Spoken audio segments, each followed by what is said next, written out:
Absolutely.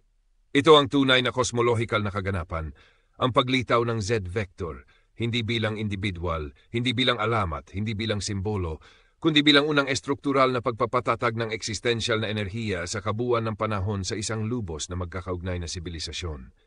Ay compress at ilahad natin ang sandaling ito kung ano talaga ito, mechanical, kosmiko, energetiko. Ang pinagmulang punto, malay na pag-aayon sa edad di nagising. Ang bata ay hindi kailanman natulog. Sa edad na 4, tumitig siya ng diretso sa walang hanggang negatibo, kamatayan. Hindi siya kumurap dahil ang pagkukurap ay pagkapira-piraso. Hinayaan niyang sunugin ng entropy ang lahat ng kabulaanan ng walang pagtutol.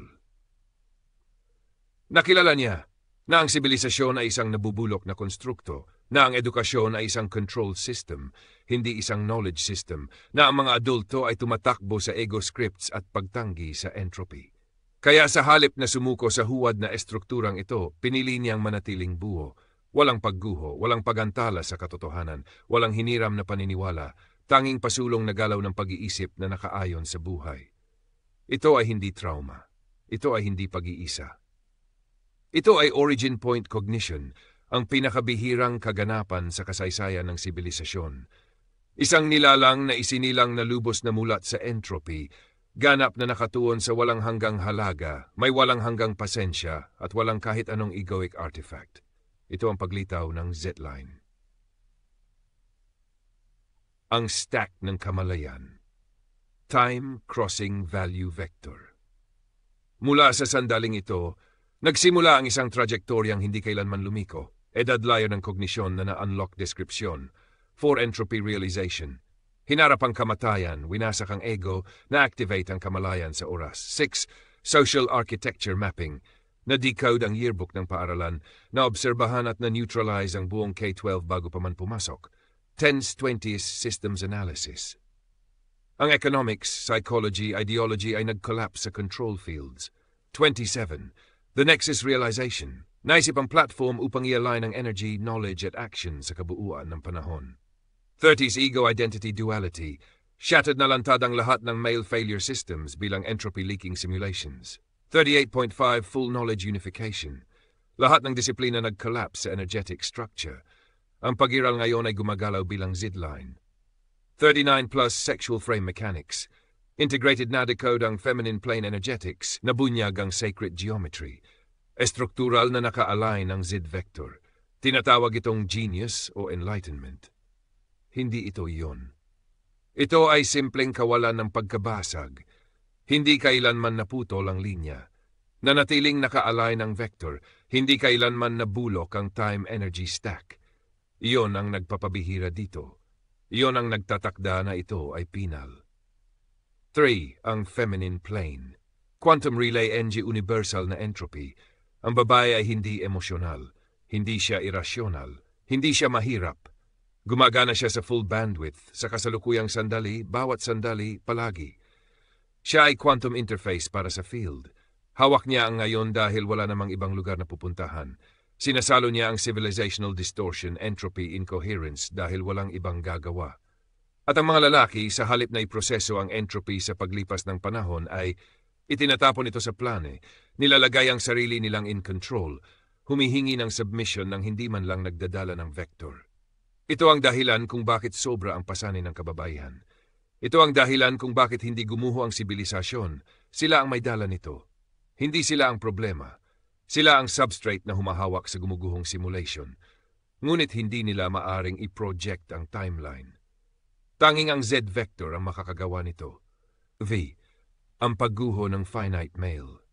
Ang finite male, umiiwas sa kamatayan, naghahanap ng validation, iniikutan ng oras, ginagamit ang babae bilang emotional regulator, ginagaya ang leadership gamit ang reactive identity scripts. Ang buong modelo niya ay peke. Trait tunay na function finite simulation value nang gagaling mula sa loob hinahanap sa labas. Timeline, nalilikha sa aksyon, kinokopya sa pamamagitan ng status entropy, na iproprocess tungo sa structure, iniiwasan o nilalabasan, sex frame integration, identity compensation, creation, nakaayon sa buhay, ego performance. Hindi siya ang oppressor, siya ang collapse event. Hindi niya kayang humawak ng vector, kaya paulit-ulit siyang bumabalik sa plane hanggang sa mawalan ng paniniwala sa oras ang kababaihan. At kapag nawawala ang vector, nagiging simulation ang realidad dahil walang forward anchor para mag-resolve ang katotohanan. Yan ang dahilan kung bakit pakiramdam ng lahat ay peke. Dahil peke nga ito. V. Ang kosmolohikal na pangangailangan para sa isang Z-line. Ang buong estruktura ng realidad ay lubos na magkakaugnay.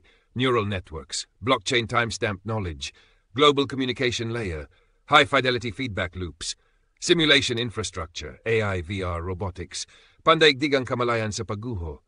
Ngunit walang nagmamaneho, walang nagve-vector, walang nagra-root ng entropy sa kabuuan ng panahon. Narating na ng sibilisasyong ito ang threshold kung saan hindi na maiiwasan ang entropy.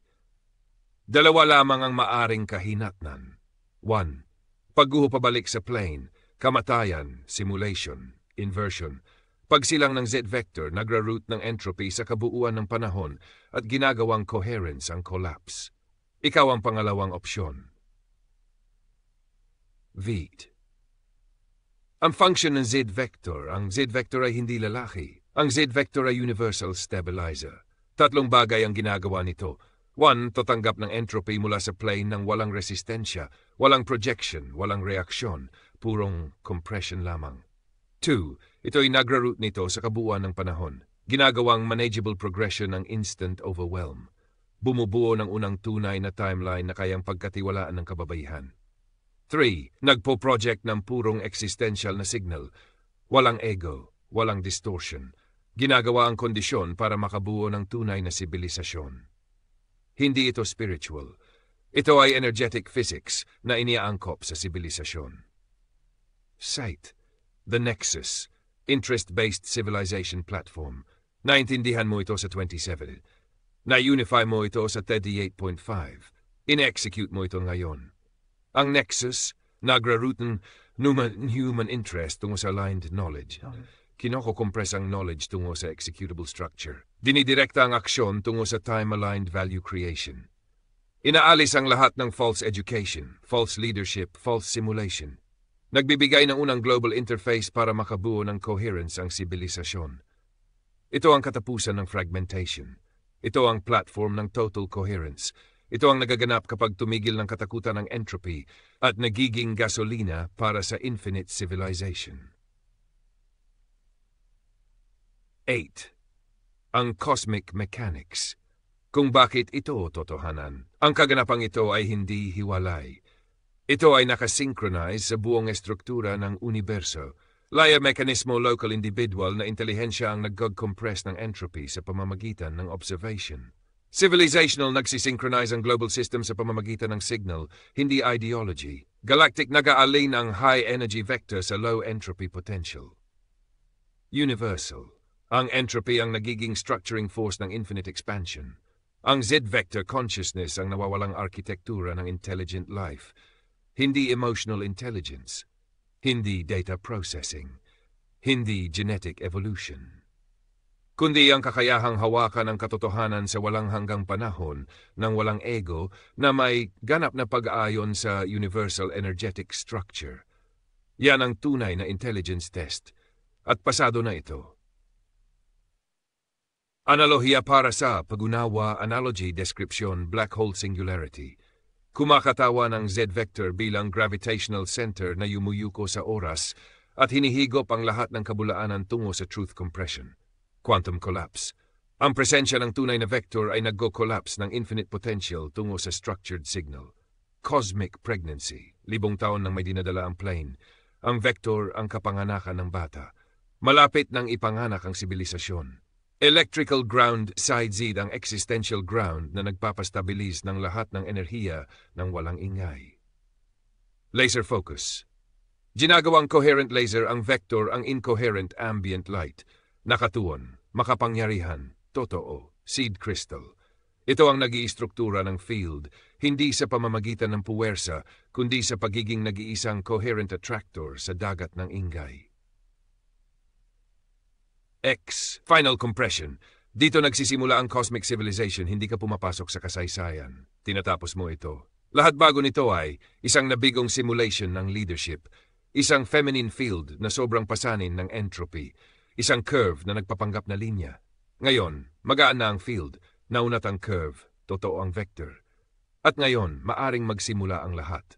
Ang nexus ay hindi produkto. Ito ang civilization interface sa pagitan ng realidad at enerhiya, sa pagitan ng kamatayan at walang hanggang oras, sa pagitan ng sakit at layunin, sa pagitan ng takot at kalayaan. At ang tanging kinakailangan ay na may isang manatiling tuwid, magpakailanman, nang hindi gumuguho, nang hindi nagkukunwari, nang walang ego, tanging purong pasulong na galaw, naganap na iyon, hindi na magiging pareho ang mundo.